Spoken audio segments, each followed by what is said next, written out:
बिस्मिल्लाहिर्रहमानिर्रहीम। Second year, आज हम चैप्टर 16 फिजिक्स ऑफ सॉलिड्स के कॉन्सेप्चुअल क्वेश्चन सॉल्व करेंगे। फर्स्ट क्वेश्चन है, coercive force of steel is greater than iron, why? Coercive force steel की जो है वो आयरन की निस्बत ज़्यादा कैसे होती है, इसके आंसर बताना है।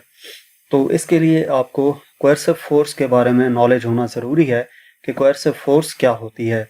Coercive force basically measure of A materials ability है टू रेजिस्ट डीमैग्नेटाइजेशन, यानी कि कोई भी ऐसा तरीका इख्तियार करें जिसकी मदद से हम किसी मैग्नेट को डीमैग्नेटाइज करें, तो उसकी एबिलिटी को रेजिस्ट करना, उसका नाम है coercive force. Coercive force steel की ग्रेटर होती है आयरन की निस्बत, ये रीज़न बतानी है। तो कोएर्सिव फोर्स स्टील की ग्रेटर होती है, यानी कि क्या है, जो डीमैग्नेटाइजेशन की एबिलिटी है उसको रेजिस्ट करने की, डीमैग्नेटाइजेशन को रेजिस्ट करने की जो एबिलिटी है स्टील की, वो ज़्यादा कैसे होती है। तो स्टील जो है कोएर्सिव फोर्स उसकी ज़्यादा होती है आयरन की निस्बत। उसकी रीज़न ये है कि steel has greater retentivity. Retentivity का मतलब क्या है? Its domain retain greater magnetisation be, even magnetising force is reduce to zero. कि अगर मैग्नेटाइजिंग फोर्स हटा भी दी जाए, जीरो भी कर दी जाए, तो तब भी जो रिटेंटिविटी है, यानी कि उस ऑब्जेक्ट की जो मैग्नेटाइजेशन है वो रहती है। फोर्स हटाने के बावजूद भी उसकी मैग्नेटाइजेशन रहती है। किसकी? स्टील की, आयरन की निस्बत। Therefore, they require greater coercive force to demagnetize it as compared to iron. तो यही वो रीज़न है कि ग्रेटर कोएर्सिव फोर्स रिक्वायर्ड होती है डीमैग्नेटाइज करने के लिए स्टील को आयरन की निस्बत। नेक्स्ट हमारे पास क्वेश्चन नंबर 2 है, evaluate the importance of strength and stiffness in A design context. हमने क्या करना है, स्ट्रेंथ और स्टिफनेस के बारे में बताना है कि स्ट्रेंथ और स्टिफनेस किसी भी चीज़ को डिज़ाइन करते वक्त कैसे मैटर करती हैं। तो they are mechanical properties of material which allow structure to maintain their shape. कि स्ट्रेंथ और स्टिफनेस क्या हैं?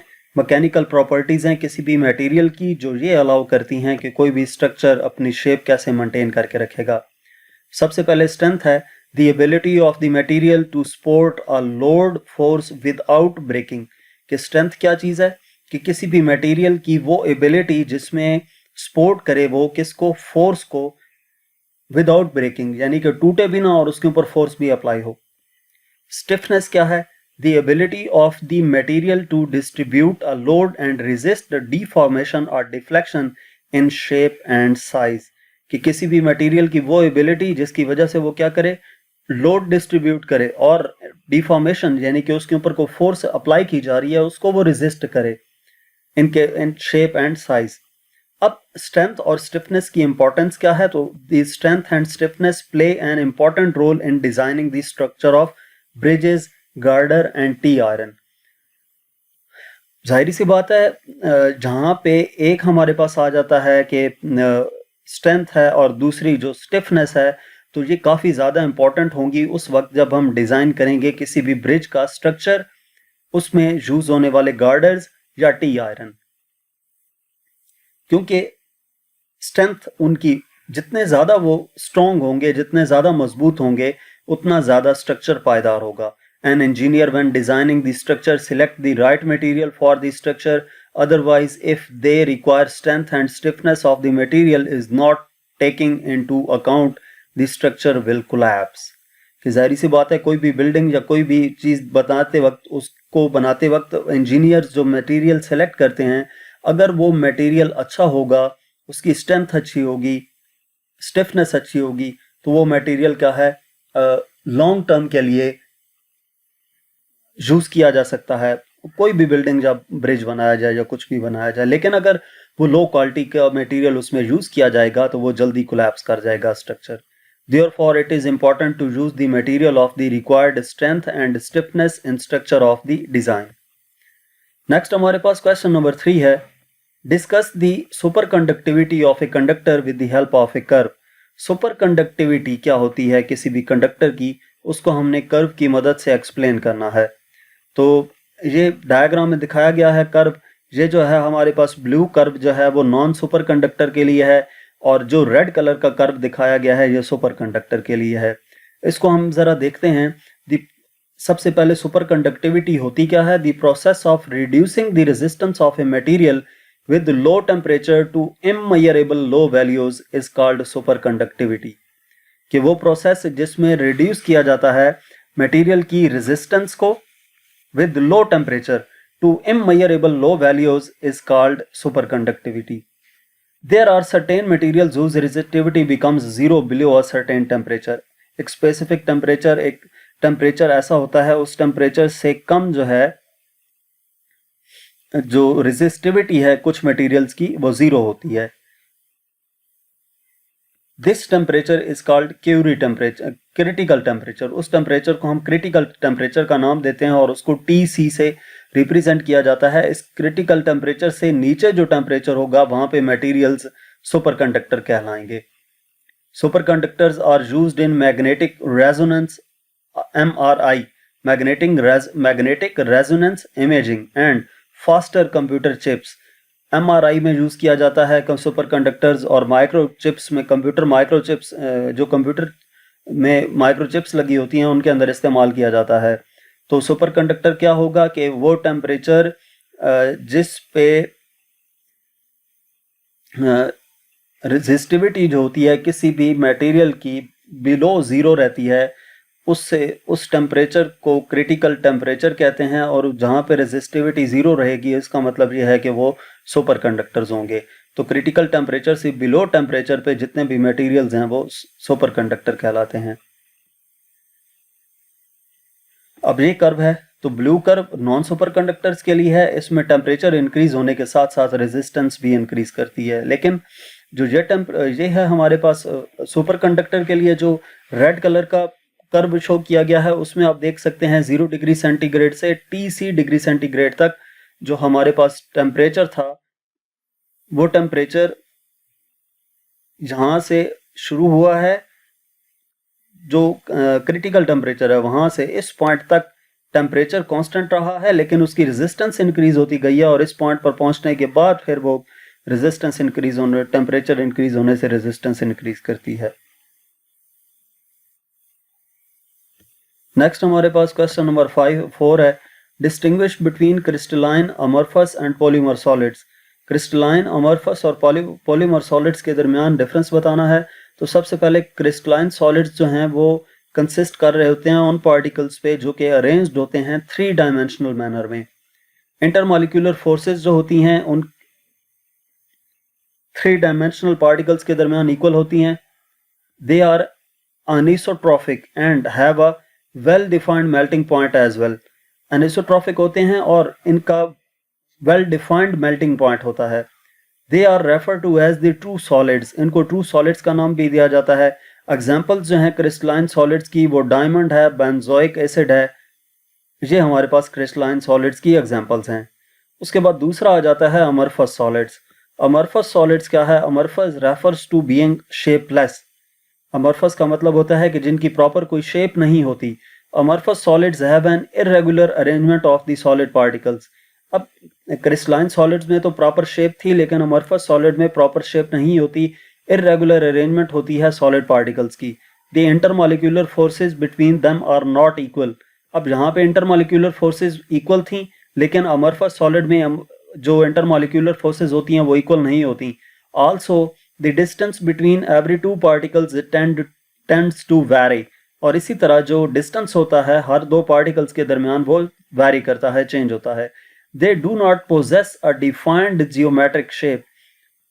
उनकी प्रॉपर कोई जियोमेट्रिक शेप भी नहीं होती। डेफिनेटली जब पार्टिकल्स के दरमियान जो फोर्सेस हैं वो इक्वल नहीं है, उनकी प्रॉपर शेप नहीं है, तो इस वजह से उनकी प्रॉपर शेप भी नहीं होती, जियोमेट्रिक प्रॉपर शेप नहीं होती। अमorphous solids are also known as supercooled liquids and they are isotropic in nature।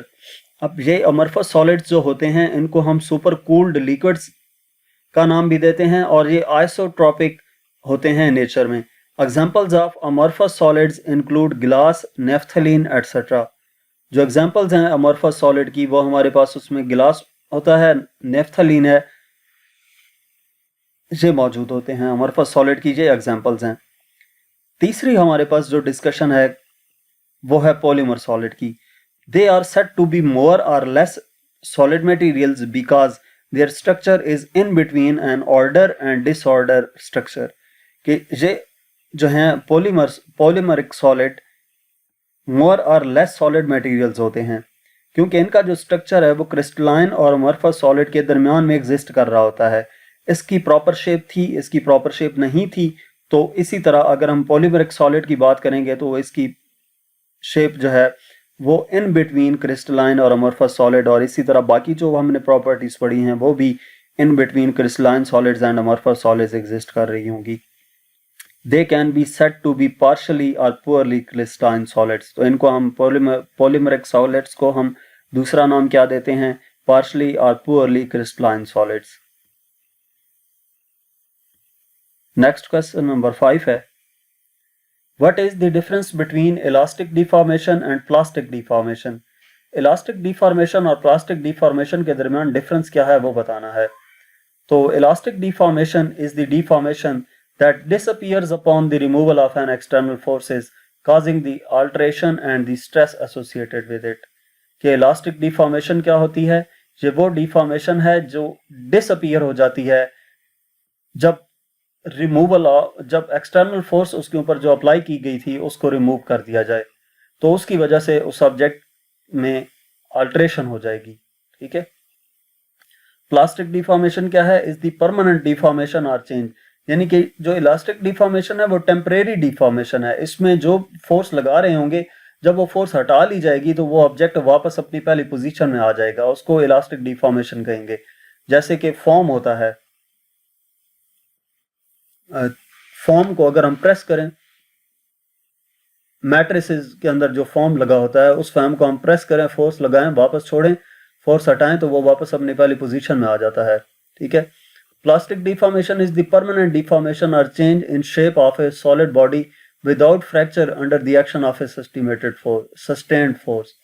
कि प्लास्टिक डिफॉर्मेशन परमानेंट डिफॉर्मेशन या चेंज है किसी भी बॉडी की शेप में विदाउट फ्रैक्चर हुए बगैर under the action of A sustained force.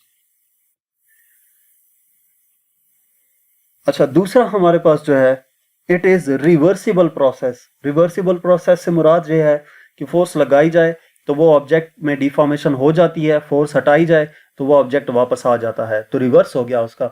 लेकिन प्लास्टिक डिफॉर्मेशन रिवर्सिबल इरिवर्सिबल है। इसके ऊपर जब फोर्स लगा दी जाए तो वो ऑब्जेक्ट की जो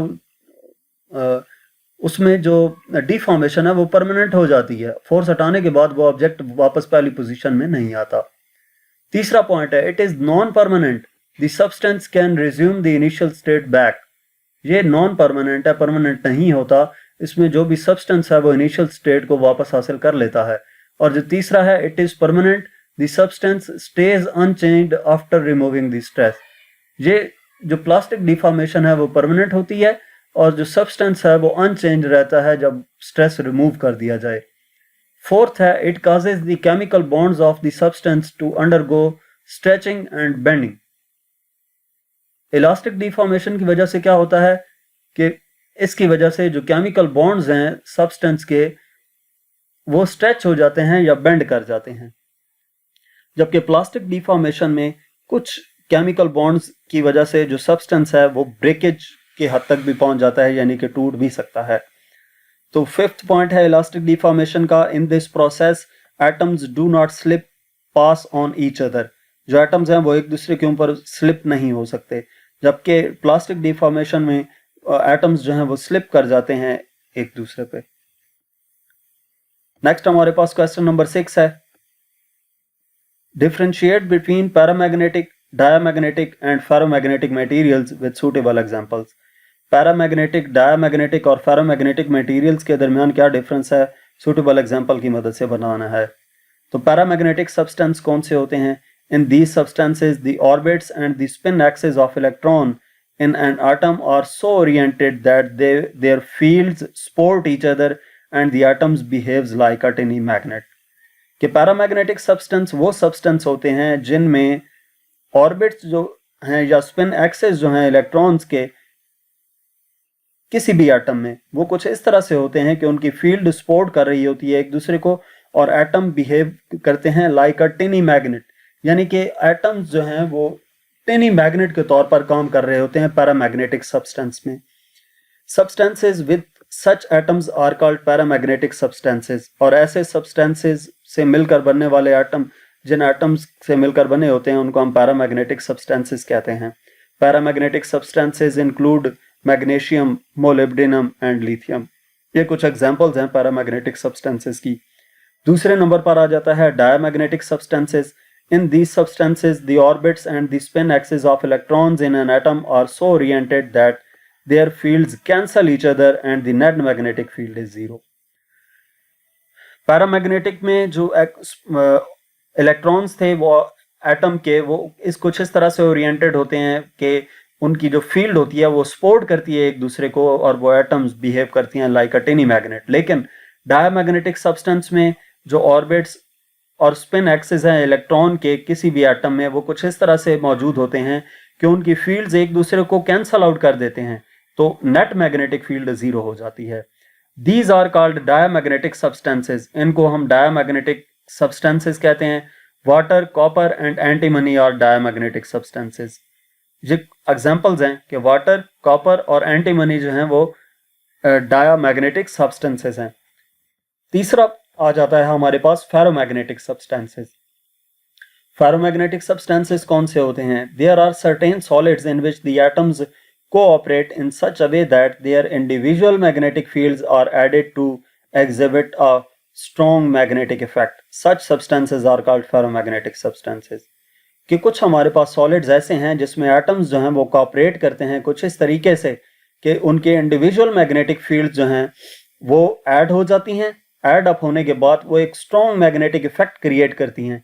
तो ऐसे सब्सटेंसेस को फेरोमैग्नेटिक सब्सटेंसेस कहते हैं। अब इनमें आयरन, निकल और कोबाल्ट जो हैं वो हमारे पास फेरोमैग्नेटिक सब्सटेंसेस हैं। नेक्स्ट क्वेश्चन नंबर 7 है, distinguish between soft and hard substances by drawing it's curve. Soft और हार्ड सब्सटेंस में क्या फर्क है, कर्व बना के हमने इसको एक्सप्लेन करना है। तो पहले हम हार्ड मैग्नेटिक मटेरियल और सॉफ्ट मैग्नेटिक मटेरियल के दरमियान डिफरेंस देख लेते हैं। Hard magnetic materials retain their magnetism and are difficult to demagnetize, जबकि soft magnetic materials easy to demagnetize and demagnetize. Hard magnetic materials retain their magnetism even after the removal of the applied magnetic field. अगर magnetic field हटा ली जाए जो apply की गई है तो उस वक्त भी उनका जो मैग्नेटिज्म इफेक्ट है वो मौजूद रहता है। इसका मतलब ये हुआ कि ये जो मटेरियल्स हैं इनको इजीली परमानेंट मैग्नेट बनाया जाता है, जबकि जो सॉफ्ट मैग्नेटिक मटेरियल्स होते हैं उनको हम टेम्परेरी मैग्नेट्स के तौर पर इस्तेमाल कर सकते हैं।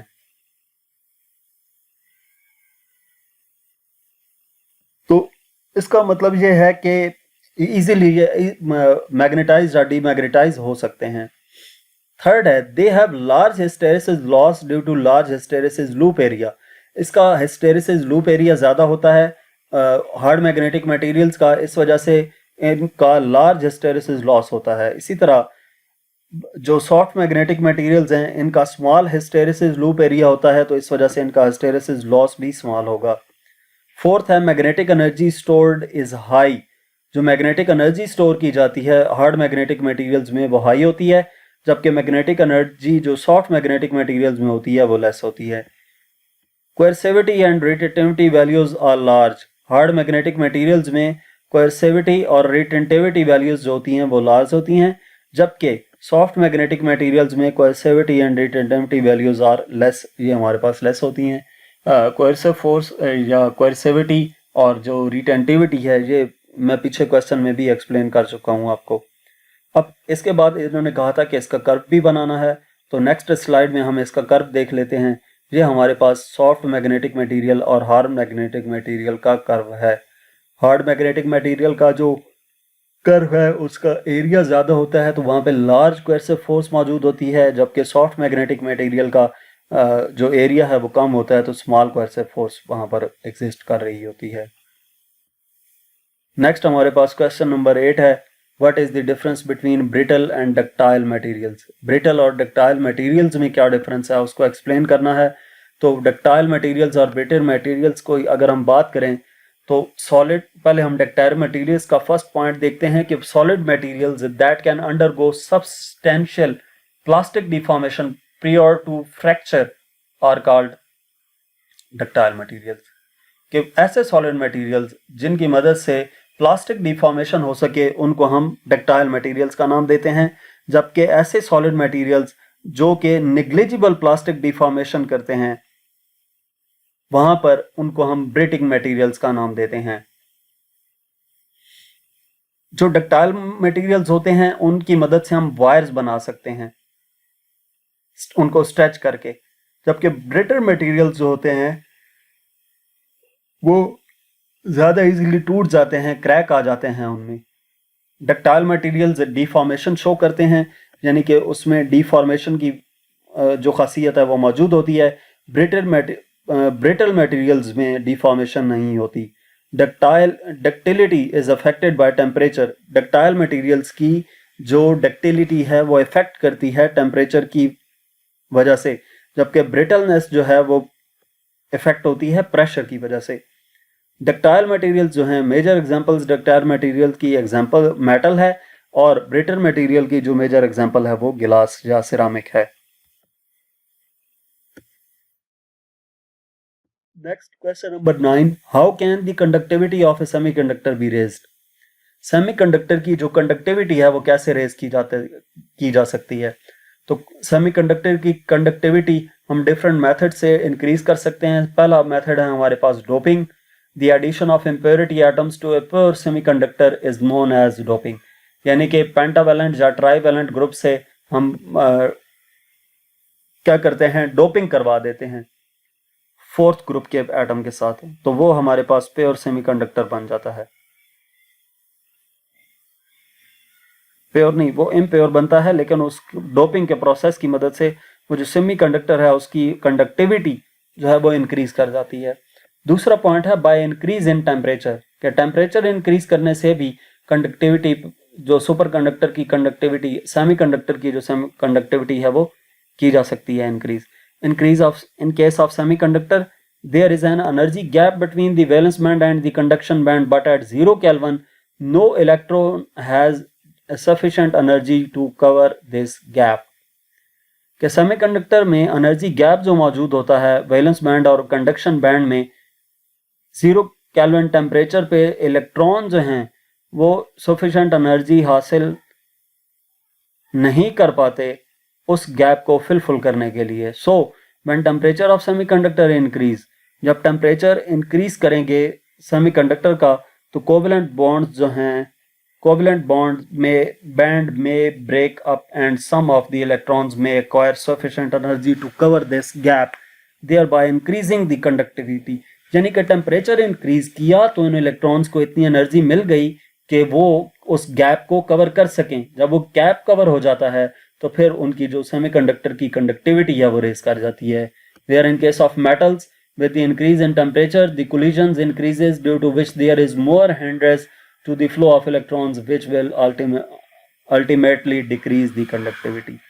के पहले तो सुपर सेमीकंडक्टर के बारे में बता दिया ना, लेकिन अगर हम मेटल्स की बात करें तो वहां पे अगर टेम्परेचर इंक्रीज किया जाता है तो कोलिजन्स इंक्रीज करेंगे, जिसकी वजह से इलेक्ट्रॉन्स के फ्लो करने में रेजिस्टेंस ज्यादा होगी, तो उसकी वजह से कंडक्टिविटी डिक्रीज कर जाएगी।